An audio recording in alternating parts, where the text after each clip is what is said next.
नमस्कार दोस्तों, फिर एक नए वीडियो के साथ हम आप लोग के बीच आ चुके हैं। और अभी का जो आज का टॉपिक है वो है हितों का टकराव। ये पीएचडी कोर्स का काफ़ी इम्पोर्टेंट टॉपिक है, हितों का टकराव। तो चलिए हितों का टकराव के बारे में जानते हैं। हितों का टकराव लेखकों को अक्सर पत्रिकाओं और अन्य प्लेटफॉर्मों में प्रकाशन के लिए अपना पाठ प्रस्तुत करते समय हितों के टकराव का बयान देने के लिए कहा जाता है। यह लेख हितों के टकराव पर सभी को एक मार्गदर्शन प्रदान करता है। ठीक है, इसके बारे में परिभाषाएं देख लेते हैं क्या क्या है। हितों का टकराव का परिभाषा देखते हैं। हितों का टकराव दो या दो से अधिक व्यक्तियों या संगठनों के बीच उद्देश्यों या चिंताओं की असंगति है। हितों का टकराव तब होता है जब दो या दो से अधिक अलग अलग हित एक ही खोज में शामिल होते हैं, एक दूसरे से भिन्न दृष्टिकोण रखता है। हितों का टकराव एक ऐसी स्थिति है जिसमें समझौता करना पड़ता है।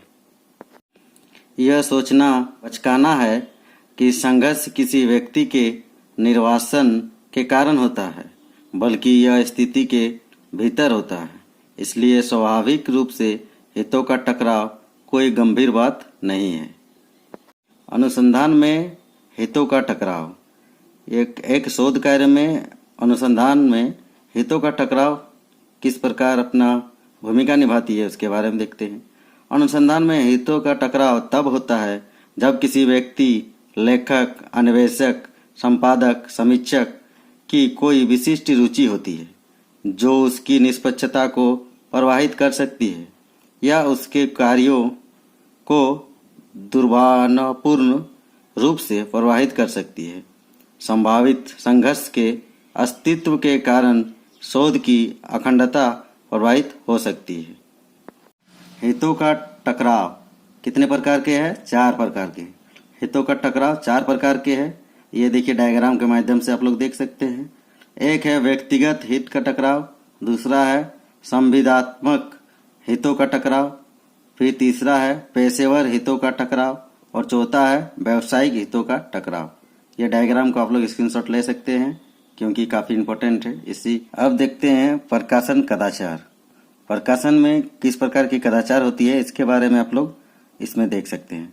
दूसरों के बौद्धिक संपदा अधिकारों का सम्मान करने और अकादमिक प्रकाशन के मामलों को बनाए रखने के लिए नई दिल्ली प्रकाशन से जुड़े कागजात के प्रति शून्य सहनशीलता की नीति अपना रहे हैं। प्रकाशन कदाचार में साहित्य चोरी, निर्माण, मिथ्याकरण, अनुचित लेखत्व, डुप्लीकेट सबमिशन, एकाधिकार सबमिशन, अतिव्यापी प्रकाशन और सलामी प्रकाशन शामिल है। China national knowledge infrastructure CNKI के द्वारा प्रकाशन कदाचार की परिभाषा के अनुसार हमने नई दिल्ली प्रकाशन की परिभाषाएं, नीतियां विकसित की है। प्रकाशन कदाचार के व्याकरणीय मानक जो इस प्रकार है, आप लोग देख सकते हैं डायग्राम को। इस डायग्राम को भी आप लोग स्क्रीनशॉट लेके रख सकते हैं। एक है साहित्यिक चोरी, दूसरा है फैब्रिकेशन, तीसरा है मिथ्याकरण, चौथा है अनुपयुक्त लेखत्व, दूसरा है डुप्लीकेट सबमिशन, फिर अगला है ओवरलैपिंग प्रकाशन, फिर एक है सलामी प्रकाशन। साहित्यिक चोरी को थोड़ा देखते हैं। किसी अन्य व्यक्ति के विचारों, डेटा, आंकड़ों, शोध विधियों या शब्दों को उचित श्रेय दिए बिना या किसी अन्य व्यक्ति के प्रकाशित कार्य के अति ऊर्ध्व के विनियोग है। फिर है 2 नंबर में फैब्रिकेशन। फैब्रिकेशन क्या है? फैब्रिकेशन प्रासंगिक शोध किए बिना डेटा या परिणाम बनाने का अभ्यास है। फिर है मिथ्याकरण। मिथ्याकरण क्या है? मिथ्याकरण डेटा या परिणामों को जानबूझकर इस तरह बदलने की प्रथा है कि भ्रामक निष्कर्ष निकाला जाता है। अब है अनुपयुक्त लेखकत्व। यह है लेखक के योगदान के आधार पर लेखकत्व को उचित रूप से असाइन नहीं किया गया है। फिर है डुप्लीकेशन सबमिशन। एक ही पांडुलिपि या कई पांडुलिपियों को मामूली अंतर जमा करने के एक ही समय में 2 या 2 से अधिक पत्रिकाओं के लिए या किसी अन्य पत्रिकाओं की एक सहमत या निर्धारित अवधि के भीतर प्रस्तुत करना, यह है डुप्लीकेट सबमिशन। अब देखिए ओवरलैपिंग प्रकाशन। ओवरलैपिंग प्रकाशन क्या है? ओवरलैपिंग प्रकाशन एक पेपर को प्रकाशित करने के अभ्यास को संदर्भित करता है जो पहले से प्रकाशित एक के साथ काफी हद तक ओवरलैपिंग होता है।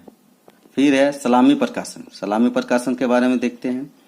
सलामी प्रकाशन एक बड़े अध्ययन के डेटा को अलग करने के अभ्यास को संदर्भित करता है। एक ही पेपर में अलग अलग टुकड़ों में रिपोर्ट किया जा सकता है जिसमें से सभी एक ही आबादी, विधि और सवाल है। वीडियो को सब्सक्राइब जरूर